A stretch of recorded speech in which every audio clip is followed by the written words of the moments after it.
Romanos, capítulo 8, versos 5, 6, 7 e 8.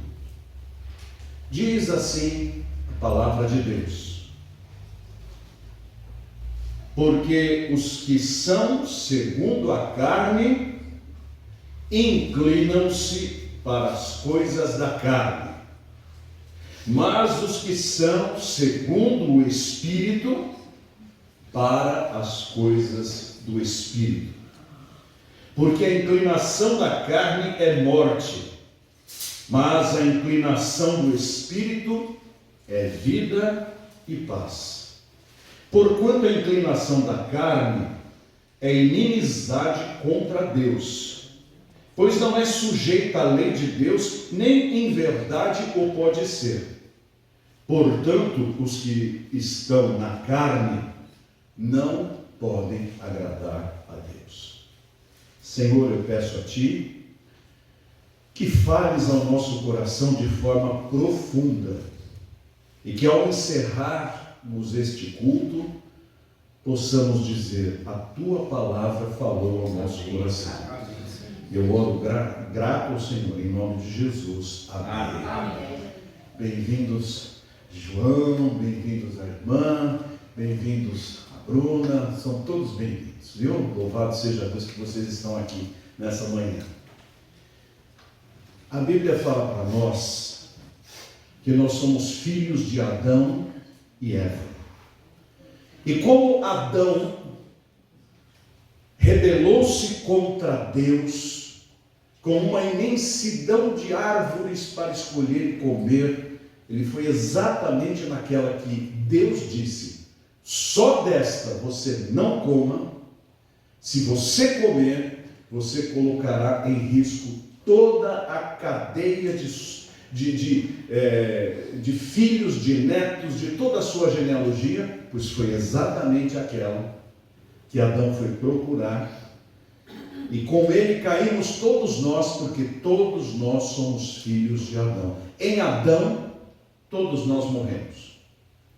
Nascemos mortos. Mas que tipo de morte? Eu estou vivo. É uma morte interior. É a morte da nossa alma. Nascemos mortos nos nossos delitos e nos nossos pecados. Basta ver as crianças. As nossas crianças nascem absolutamente com a cabeça como uma folha de papel em branco. Não tem nada escrito. Mas basta que elas comecem a interagir para que o mal apareça nas suas atitudes. Quando o espírito de possessão diz: é do nenê, é do nenê. Se tem outro nenê ali, dá um tapa no outro porque quer as coisas para si. Quem ensinou essas coisas para ela? Ninguém. Veio da natureza. É o DNA da raça humana que é mal desde a sua origem.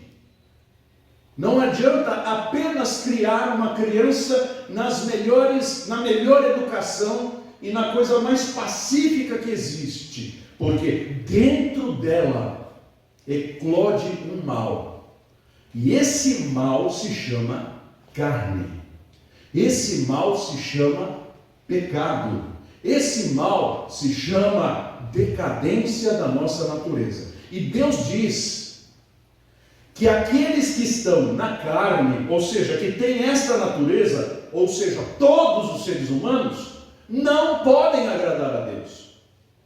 Se não podem agradar a Deus, toda a raça humana está condenada. Diz a Bíblia: porque o salário do pecado é a morte, a eterna separação de Deus. Os irmãos vejam como a natureza humana é. O Brasil atravessa tantas dificuldades políticas, econômicas, sociais, com a liberdade sendo tolhida e o mal prevalecendo. Mas o ser humano não para clamar, para orar e para implorar. Ele não pode deixar o seu happy hour, ele não pode deixar o seu bar, ele não pode deixar a sua balada, porque isso está dentro dele. Quando nós estamos no trânsito, temos leis para cumprir, basta ter a lei para o homem querer quebrar. Não é assim? Quando alguém diz assim, não faça isto, é exatamente aquilo que dá vontade de fazer. Isso se chama carne. Mas um dia, alguém nos prega a palavra de Deus, e diz-nos a Bíblia, a fé vem pelo ouvir, e o ouvir a palavra de Cristo. Alguém anuncia a salvação em Cristo, dizendo que o salário do pecado é a morte, mas o dom gratuito de Deus é a vida eterna em Cristo Jesus nosso Senhor. E Deus trabalha na nossa mente e nos convence deste nosso pecado. Ele nos convence de que nós precisamos de perdão, precisamos de salvação. E então o Espírito Santo nos conduz a um encontro com Deus, e nós clamamos, salva-me Jesus, salva-me Senhor. E a Bíblia diz, se com a tua boca confessares a Jesus Cristo como Senhor, e em teu coração creres que Deus o ressuscitou dentre os mortos, serás salvo. E você então faz isto. E a promessa de Deus é, se você fizer, e de todo o coração o fizer, você estará salvo. Ou seja, você não irá mais para o inferno, você irá para o céu. E há uma metamorfose dentro do seu coração, que é chamado de novo nascimento. Você descobre um novo ser dentro de você. Porque de repente, Deus ataca a sua vontade de pecar. De repente, você que tinha a boca suja, não tem mais prazer em falar palavrões. Você que era desonesto, não é capaz mais de manter-se na desonestidade. Você que era idólatra, não tem mais coragem de dobrar os seus joelhos diante de uma imagem, ou de manter um atleta do futebol, ou um ídolo da televisão como o seu Deus. Você muda por dentro, você tem uma nova natureza, você nasce de novo. E então, quando somos levados ao batismo, é porque nós estamos testemunhando para toda a igreja, diante de Deus, que eu era uma pessoa, mas Cristo veio e o meu velho eu morreu. E quando morreu eu fui sepultado, mas ao mesmo tempo eu ressuscitei para uma nova vida, uma vida transformada. Eu me lembro que fui mandado embora do Banco de Crédito Nacional em 1984. Eu era funcionário e trabalhava desde 1979 naquele banco. Mas, num momento em que o meu chefe estava querendo limpar o departamento, porque vivíamos o primeiro grande desemprego nacional, que chegou avassalador, ele tinha que encontrar uma brecha para mandar alguns embora. E ele então chegou para mim e disse assim, como vai o seu pai macaco? Eu disse, mas que história é essa? Porque nós somos descendentes do macaco. E eu disse para ele, não é o meu caso. A minha família não veio do macaco, veio de Adão e Eva.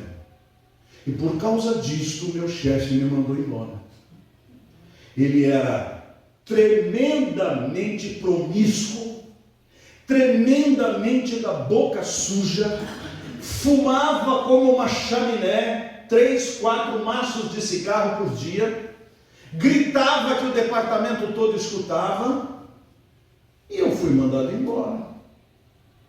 Depois que eu fui mandado embora, em um momento, eu acredito que foi na Expo Center Norte, numa das primeiras que aconteceram, eu fui visitar os estandes, e de repente um senhor lá me dá, Wagner? Eu disse sim. Edson. Falei, Edson. Aí eu olhei, Edson, do DCM, eu mesmo. Eu falei, mas que coisa, o que o senhor está fazendo aqui? Ele disse, eu estou aqui porque esse Edson que você está vendo não é aquele lá do trabalho. Aquele se arrepende de ter mandado você embora. Eu me converti a Cristo. Cristo mudou a minha vida. E eu gostaria de dizer que eu também não veio do macaco. Ele era outro. Não fumava mais. Boca limpa. Estava falando das coisas de Deus. Porque quando Cristo vem, Ele muda a nossa natureza. Agora, a velha natureza, ela só vai ser arrancada de nós totalmente, absolutamente, no dia em que nós morrermos. Porque antes disso, ela vai tentar voltar à vida. Ela vai tentar usurpar o direito, porque ela não tem mais direito sobre a nossa vida. Porque não estáis debaixo da carne, estáis debaixo da graça. Não estamos mais debaixo da lei, mas ela vem à tona. E de repente, aquela vida de consagração que nós descobrimos em Cristo é surpreendida pelo desejo de fazer as coisas do passado. Somos surpreendidos pela vontade de voltar de novo pelos velhos caminhos. A nossa boca começa a fermentar a vontade de xingar. A nossa sexualidade começa a ebulir de vontade de promiscuidade. Os nossos caminhos começam a ver as facilidades da desonestidade e nós queremos entrar por ele. E nós dizemos, meu Deus, o que está acontecendo dentro de mim? Há uma luta, há um conflito. Eu quero fazer a vontade de Deus, mas encontro nos meus membros, no meu corpo, uma outra vontade. Aquela vontade que já foi crucificada com Cristo, ela vem de novo. Billy Graham contava que uma vez ele viu a corrida de cachorros numa determinada cidade. Um senhor levava os seus cachorros para correr e ele cobrava apostas das pessoas e ele apostava num dos cachorros e o cachorro no qual ele apostava sempre ganhava. Não tinha uma vez que não ganhasse. É claro que ele não ficava no mesmo lugar, porque senão as pessoas iriam apostar exatamente naquele que ele ganhava. Mas, intrigado, o pregador disse assim, como é que o senhor sabe exatamente o cachorro que vai ganhar? Ele disse, é simples. Esses cachorros são meus, o branco é meu, o preto é meu também. Se eu quero que o branco ganhe, ao longo da semana eu alimento bem o branco e deixo o preto passar fome. Quando eu os coloco na reta, para eles correrem, quem é que vai ganhar? O que foi bem alimentado. Se eu quero que o branco ganhe, durante a semana o branco é bem alimentado, o preto não. Se eu quero que o preto ganhe, eu alimento bem o preto e deixo o branco passar fome. Então, por isso o resultado é esse, é matemático. E Billy Graham usou esta experiência, esse conhecimento para dizer o seguinte: nós temos dois cachorros dentro de nós. Nós temos duas naturezas dentro de nós. A velha, como filhos de Adão, que ainda ousa querer subir para tomar conta e dominar o nosso mundo interior, a nossa mente, o nosso caminho. E temos a nova, que nós recebemos no dia em que entregamos o coração para Cristo, no dia em que nascemos de novo. As duas estão aqui. A nossa tarefa é alimentar a nova natureza e deixar a velha passar fome. Ou seja, há coisas que fortalecem a nossa fé e há coisas que enfraquecem a nossa fé. Quais são as coisas que enfraquecem a nossa fé? Deixar de ter comunhão com a palavra de Deus. A Bíblia é a base e o alimento sólido para a nossa fé. Quando nós deixamos de ler a palavra, nós não damos de comer para a nova natureza. Outro alimento é a oração. A oração, aquele hino bobo, a oração é alimento, que o Espírito come oração, isso é um absurdo. Mas a oração para a nova natureza é o alimento dela. Eu preciso de oração, porque a oração me fortalece.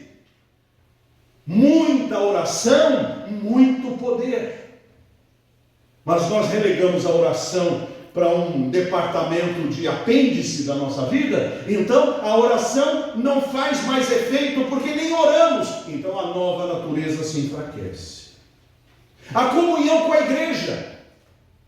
Oh, quão bom e quão suave é que os irmãos vivam em união. Quando eu penso em fazer a minha vida cristã carreira solo, eu já estou perdendo e a minha nova natureza se enfraquece. Sabe de uma coisa? Cada vez que eu falto à igreja, ela fica um quarteirão mais longe do meu coração. A primeira vez que eu falto por conta, não digo por uma necessidade, mas por conta, não vou hoje. É difícil, porque a nova natureza bate na nossa cabeça dizendo, não é assim, não é assim, não é assim.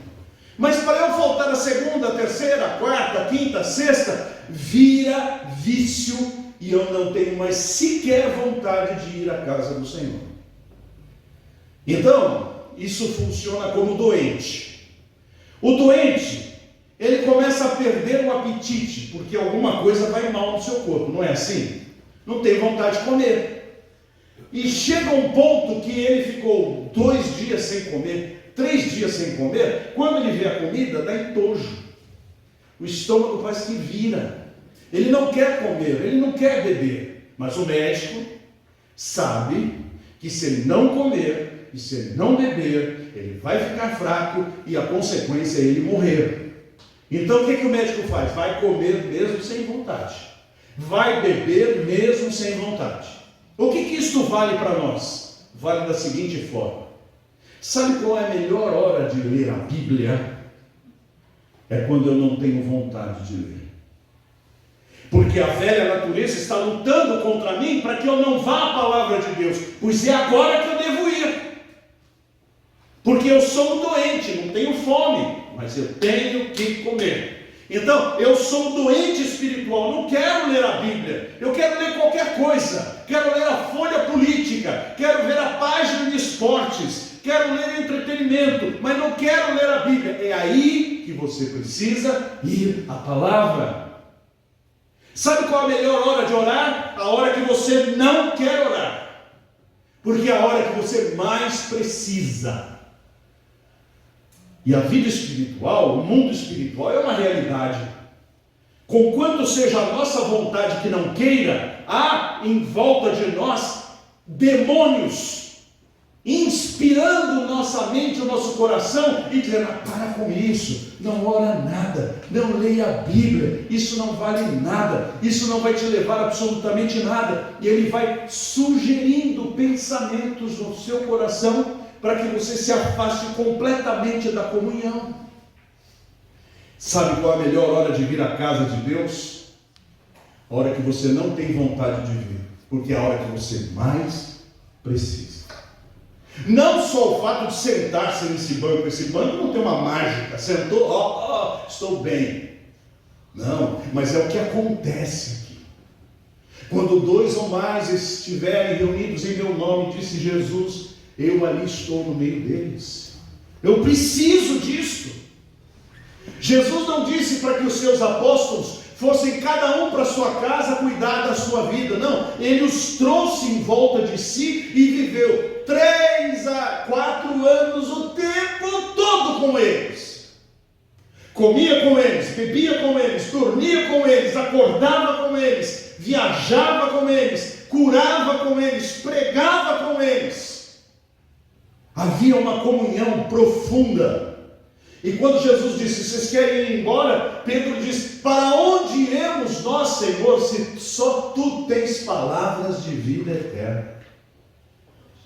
É possível a velha natureza ter vontade de voltar às velhas práticas? Ou aquele que nunca viveu no mundo, mas de repente se lhe apresenta uma grande oportunidade de ir conhecer, de ir beber das águas podres do Tietê espiritual. Estão lá as oportunidades para ele fazer tudo de errado. E ele diz assim: Deus perdoa mesmo. Esse é um tipo de pensamento que Satanás sopra na nossa cabeça. Vou dar um exemplo aqui. Vi esses dias uma igreja.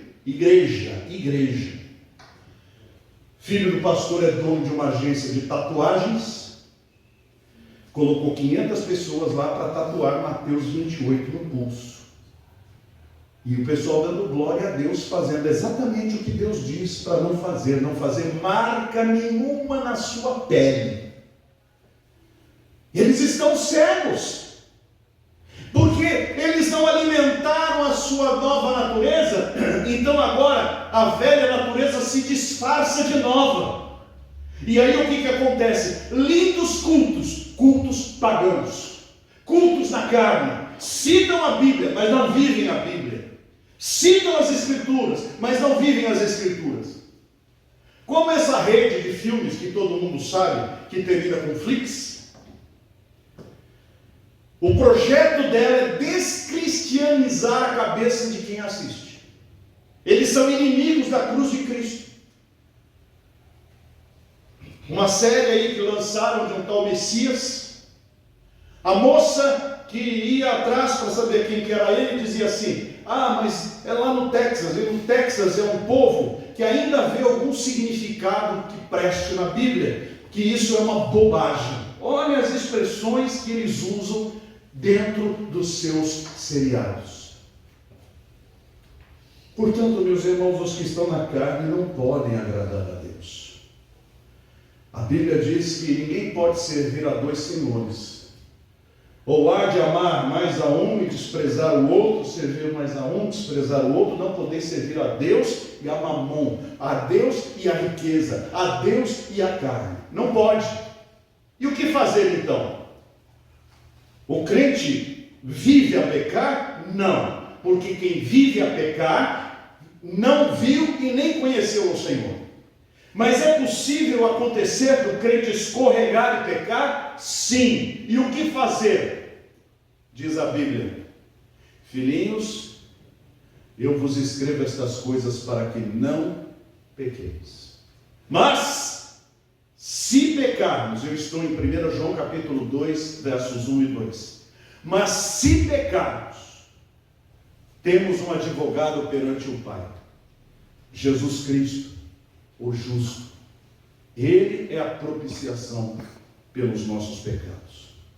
Então o crente não vive de pecado em pecado, mas ele pode ser seduzido pelo mal? Pode. O que fazer? Um pouquinho antes, capítulo 1, verso 9: se confessarmos os nossos pecados, Ele é fiel e justo para nos perdoar os pecados e nos purificar de toda injustiça. Logo, se eu quero voltar à minha comunhão, se eu quero que a graça de Deus flua em mim, como no passado fluiu, eu tenho que fazer como aquele dono de casa, que numa chuva forte que deu, a água entrou toda na sala da sua casa, e ele não sabia o que acontecia. Então ele chamou alguém para consertar. Esse alguém subiu nas calhas para ver o que estava acontecendo. Havia 3 ratos mortos na calha. A água não tinha como descer, então ela invadia a casa, infiltração e essas coisas todas. O que ele fez? Socou aqueles ratos mortos para fora, e imediatamente o problema foi solucionado. Se eu tirar os ratos mortos dos pecados não confessados na minha vida, que o que o diabo quer é dizer assim: não dá mais para você. Mas a Bíblia diz: dá, ainda dá. Vá até a cruz, vá até o Calvário e diga: Pai, pequei contra o céu e perante ti, já não sou digno de ser chamado teu filho. E o Senhor vai fazer com você o mesmo que fez com o ladrão arrependido na cruz, crucificado ao lado dele. Disse assim: hoje mesmo estarás comigo no paraíso. Ou seja, tudo que você fez, tudo que você praticou, tudo que você pensou, eu estou perdoando. Não é que não vai ter pagamento, vai, já foi pago na cruz do Calvário. Mas o mesmo que Jesus disse para aquela mulher adúltera, ele diz para nós: vá, mas não peques mais. Então, se você entrou numa cilada, está atolado no meio do erro, do pecado, e só Deus sabe qual é o seu pecado. Alguns pecados são pessoais, íntimos, que só você conhece. Outros estendem-se publicamente e provocam um grande escândalo. Se isto está acontecendo, para!